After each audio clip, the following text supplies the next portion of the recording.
ನಮಸ್ಕಾರ ಫ್ರೆಂಡ್ಸ್, ಇದೀಗ ತಾನೇ ಮತ್ತೊಂದು ಹೊಸ ಪ್ರೊಫೈಲ್ ಬಂದಿರುವಂಥದ್ದು. ಪ್ರೊಫೈಲ್ ಮಾತ್ರ ತುಂಬಾ ಚೆನ್ನಾಗಿದೆ, ಹಾಗಾಗಿ ಎಲ್ಲಿಯೂ ಕೂಡ ಸ್ಕಿಪ್ ಮಾಡದೆ ಕೊನೆ ತನಕ ನೋಡಿ. ಸೊ ಇವಳ ಹೆಸರು ಶಿಲ್ಪಾ ಅಂತೇಳ್ಬಿಟ್ಟು, ವಯಸ್ಸು 36 ವರ್ಷ ಕಂಪ್ಲೀಟ್ ಆಗಿದೆ. ಊರು ಬೆಳಗಾವಿ ಭಾಗದವಳು, ಕೆಲಸ ಮಾತ್ರ ಟೀಚರ್ ಆಗಿದ್ದಾನೆ. ಪ್ರತಿ ತಿಂಗಳು 45,000 ಸಂಬಳ ಕೂಡ ಇದೆ ಅಂತೇಳಿ ಹೇಳಿದ್ದಾಳೆ. ಸಮಸ್ಯೆ, ಗಂಡ ಇಷ್ಟ ಇಲ್ಲದೆ ಜೀವನ ಮಾಡುತ್ತಿದ್ದೇನೆ ಅಂತೇಳಿ ರೀಸನ್ ಕೊಟ್ಟಿರೋದು. ಇನ್ನು ಬಯಕೆ, ಹೋಟೆಲ್ ಮಾಡಿ ಗುದ್ದುವ ಗೆಳೆತನ ಬೇಕು ಅಂತೇಳಿ ಎಕ್ಸ್ಪೆಕ್ಟೇಷನ್ ಮಾಡಿರೋದು. ಸಹಾಯ ಸುಖ ಬಿಟ್ಟು ಬೇರೇನೂ ಕೊಡೋಕ್ಕಾಗೋದಿಲ್ಲ ಅಂತೇಳಿ ಇದಿಷ್ಟು ಇವಳಿಗೆ ಸಂಬಂಧಿಸಿದ ಬಯೋಡೇಟಾವನ್ನು ಶೇರ್ ಮಾಡ್ಕೊಂಡಿರೋದು. ಹಾಗೆ ಫ್ರೆಂಡ್ಸ್, ಇವರ ಬಳಿರುವ ಹ್ಯುಂಡೈ i10 ಸ್ಪೋರ್ಟ್ಸ್ ಕಾರ್ ಬಗ್ಗೆಯೂ ಕೂಡ ಫುಲ್ ರಿವ್ಯೂವನ್ನು ಕೊಟ್ಟಿದ್ದಾಳೆ. ಇದರ ಬಗ್ಗೆ ಸಂಪೂರ್ಣವಾದ ಡೀಟೇಲ್ಸು ಕೊನೆಯಲ್ಲಿ ಕೊಡ್ತೀನಿ, ಹಾಗಾಗಿ ಎಲ್ಲಿಯೂ ಕೂಡ ಸ್ಕಿಪ್ ಮಾಡದೆ ಕೊನೆ ತನಕ ನೋಡಿ.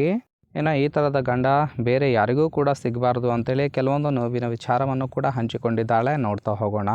ಸೊ ಮೊದಲನೇದು, ಗಂಡ ಸಹಿತ ಒಬ್ಬ ಟೀಚರು, ಅವರಿಗೂ ಸಹಿತ ಪ್ರತಿ ತಿಂಗಳು 50,000 ಸಂಬಳ ಬರುತ್ತೆ ಅಂತೇಳಿ ತಿಳಿಸಿದ್ದಾಳೆ. ಎರಡನೇದು, ವಿಪರೀತ ಕುಡಿಯುವ ಚಟ ಕೂಡ ಇರುವಂಥದ್ದು. ಮೂರನೇದು, 5 ಬಾರಿ ಸಸ್ಪೆಂಡ್ ಆಗಿದ್ದರೂ ಸಹಿತ ಅವರಿಗಿನ್ನೂ ಬುದ್ಧಿ ಬಂದಿಲ್ಲ ಅಂತೇಳಿ ಹೇಳಿದ್ದಾಳೆ. ಇನ್ನು ರಿಲೇಟಿವ್ಸ್ ಮುಂದೆ ಮಾನ ಮರ್ಯಾದೆ ಹರಾಜು ಕೂಡ ಹಾಕ್ತಾನೆ. ಇನ್ನು ಮಕ್ಕಳ ಮೇಲೆ ಕಾಮ ದೃಷ್ಟಿಯೂ ಕೂಡ ಅವರಲ್ಲಿ ಇತ್ತು, ಹಾಗಾಗಿ ಅವರನ್ನು ಬಿಟ್ಟು ಒಂಟಿಯಾಗಿ ಬದುಕುತ್ತಿದ್ದೇನೆ ಅಂತೇಳಿ ಇದಿಷ್ಟು ಈ ಥರದ ಗಂಡ ಬೇರೆ ಯಾರಿಗೂ ಕೂಡ ಸಿಗಬಾರ್ದು ಅಂತೇಳಿ ಮಾಹಿತಿಯನ್ನು ಕೊಟ್ಟಿದ್ದಾಳೆ. ಸೊ ನೋಡಿ ಫ್ರೆಂಡ್ಸ್, ಕೇವಲ ಇಂಟ್ರೆಸ್ಟ್ ಇದ್ದವರು ಮಾತ್ರ ಸಂಬಂಧವನ್ನು ಬೆಳೆಸಿ.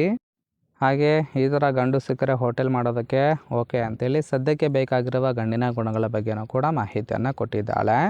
ಮೊದಲನೇದು, ವಯಸ್ಸಿನ ವಿಚಾರಕ್ಕೆ ಬಂದರೆ, ಚಿಕ್ಕ ಹುಡುಗರು ಬಿಟ್ಟು ಬೇರೆ ಯಾರೇ ಬಂದರೂ ಸಹಿತ ಕೊಡುತ್ತೇನೆ, ಆದರೆ ಮೋಸ ಮಾಡಬೇಡಿ ಅಂತೇಳಿ ರಿಕ್ವೆಸ್ಟ್ ಮಾಡ್ಕೊಂಡಿದ್ದಾಳೆ. ಮನೆಯಲ್ಲಿ ಬೇಡ, ಯಾಕಂದರೆ ಮಕ್ಕಳಿರ್ತಾರೆ, ರಾತ್ರಿ ಮಾಡೋದಕ್ಕೆ ಒತ್ತಾಯ ಮಾಡಬಾರ್ದು, ಹಗಲು ಮಾತ್ರ ಸಿಗ್ತೀನಿ, ಆ ಒಂದು ಟೈಮಲ್ಲಿ ಬಂದು ಸುಖವನ್ನು ಕೊಡಬೇಕಾಗುತ್ತೆ.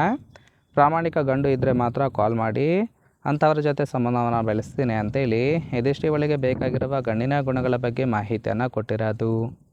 ಸೊ ಇಷ್ಟ ಆಗಿತ್ತು ಅಂದ್ರೆ ಲೈಕ್ ಮಾಡಿ. ಕೊನೆಯದಾಗಿ, ಇವರ ಬಳಿರುವ ಹ್ಯುಂಡೈ i10 ಸ್ಪೋರ್ಟ್ಸ್ ಕಾರ್ ಬಗ್ಗೆಯೂ ಕೂಡ ಫುಲ್ ರಿವ್ಯೂವನ್ನು ಕೊಟ್ಟಿದ್ದಾಳೆ. ನೋಡ್ತಾ ಹೋಗೋಣ.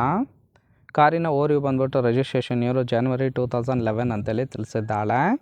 ಇನ್ನು ಇನ್ಸೂರೆನ್ಸ್ ಕನ್ಫರೆನ್ಸ್ ಆಗಿರೋದು, ಫ್ಯೂಯಲ್ ಟೈಪು ಪೆಟ್ರೋಲ್ ಸಪೋರ್ಟ್ ಕೊಡುತ್ತೆ, ಸೀಟಿಂಗ್ ಕೆಪಾಸಿಟಿ 5 ಜನ ಕಂಫರ್ಟಬಲ್ ಆಗಿ ಕೂತ್ಕೊಳ್ಬೋದು. ಕಿಲೋಮೀಟರ್ 76,000 ಕಿಲೋಮೀಟರ್ ರನ್ ಆಗಿದೆ. RTO ಬೆಂಗಳೂರು, ಓನರ್ಶಿಪ್ ಮಾತ್ರ ಸೆಕೆಂಡ್ ಓನರ್ ಆಗಿರೋದು. ಇಂಜಿನ್ ಡಿಸ್ಪ್ಲೇಸ್ಮೆಂಟು 1197 cc ಅಂತೇಳಿ ಮಾಹಿತಿಯನ್ನು ಕೊಟ್ಟಿದ್ದಾಳೆ. ರೈಟ್ ಸೈಡ್ ಕೂಡ ನೋಡ್ತಾ ಇರ್ಬೋದು, ಇನ್ನರ್ ಲುಕ್ ಆಗಿರುತ್ತೆ, ಚೆನ್ನಾಗಿ ಮೇಂಟೈನ್ ಮಾಡಿದ್ದಾಳೆ. ಓವರಾಲಾಗಿ ಫ್ರೆಂಡ್ಸ್, ಈ ಒಂದು ಪ್ರೊಫೈಲ್ ಏನಾದರೂ ಇಷ್ಟ ಆಗಿತ್ತು ಅಂದರೆ ಲೈಕ್ ಮಾಡಿ. ಹಾಗೆ ಇವರ ಜೊತೆ ಸಂಬಂಧವನ್ನು ಬೆಳೆಸೋದಕ್ಕೆ ಕಾಂಟ್ಯಾಕ್ಟ್ ಡೀಟೇಲ್ಸ್ ಬೇಕಾಗಿತ್ತು ಅಂದರೆ ಚಾನಲ್ಗೆ ಜಾಯಿನ್ ಮಾಡ್ಕೊಳ್ಳಿ. ಜಾಯಿನ್ ಮಾಡ್ಕೊಳ್ಳೋದ್ರಿಂದ ಇವಳ ಪರ್ಸ್ನಲ್ ಮೊಬೈಲ್ ನಂಬರ್ ಸಿಗುತ್ತೆ, ಕಾಲ್ ಮಾಡಿ ನಿಮ್ಮ ನಿರ್ಧಾರವನ್ನು ನೇರವಾಗಿ ತಿಳಿಸಬಹುದು.